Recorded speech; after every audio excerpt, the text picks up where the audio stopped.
మన shop daily profits లో day 8. Hi guys, అందరికి ఎలా ఉన్నారు? నేనైతే చాలా బాగున్నాను. ఈ మధ్యన మనం షాప్ పెట్టట్లేదు, అలానే రీల్స్ కూడా చేయట్లేదు. ఇంకా ఇప్పటి నుంచి నాకు ఏదైనా ఇంపార్టెంట్ అనిపిస్తేనే వీడియో అయితే పెడతాను. మాకు మొక్కజొన్నలు దొరికినప్పుడే షాప్ పెట్టాల్సి వస్తుంది, మిగతా టైంలో ఖాళీగానే ఉంటున్నాము. మధ్యలో ఈ 10 days పైగానే మాకు జొన్నపొత్తులు అయితే దొరకలేదు. కానీ ఈ రోజు ఫోన్ చేయడం వల్ల ఎప్పుడు వెళ్లే ఊర్లో జొన్నపొత్తులు ఉన్నాయని అయితే చెప్పారు. మేము చేసిన తప్పు ఏంటంటే వాళ్ళకి ఫోన్ చేయకుండా ఉదయాన్నే అక్కడికైతే వెళ్ళాము. తర్వాత వాళ్ళకి అక్కడికి వెళ్ళి ఫోన్ చేస్తే బయటికి వెళ్ళామని చెప్పారు. చేనుగల వారు 10 గంటలకు వస్తానని చెప్పి మధ్యాహ్నం 1 గంట టైంకి అయితే వచ్చారు. అప్పటికే చాలా అంటే చాలా ఆకలేసింది. మధ్యాహ్నం కూల్ డ్రింక్ తాగైతే సరిపెట్టుకున్నాము. వీళ్ళు దాదాపుగా చాలా పెద్ద దొడ్డిని అయితే వేశారు. ఇంక ఇప్పటి నుంచి మనకు ఒక వారం రోజుల వరకు షాప్ అయితే ఉంటుంది.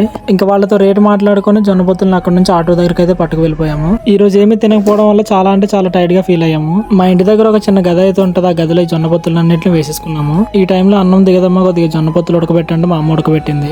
ఇంకొక వైపు మా ఆవిడ తింటూ నాకు ఒలిసి అయితే ఇచ్చింది జొన్న పిక్కల్ని. ఇంక ఈవినింగ్ అలా సరదాగా రోడ్డు మీద అయితే జొన్నపొత్తులను అయితే పెట్టాము. ఇవాళ ప్రాఫిట్ కాదు కదా, అసలు కూడా అమ్మలేదు. ఇదండి మరి ఈ రోజు ముచ్చట. రేపు షాప్ లో మళ్ళీ కలుసుకుందాం. వచ్చే వాళ్ళు ఎవరైనా ఉంటే రేపు రావచ్చు. ఓకేనా గైస్, ఉంటాను మరి. బాయ్ అందరికి. Love you all.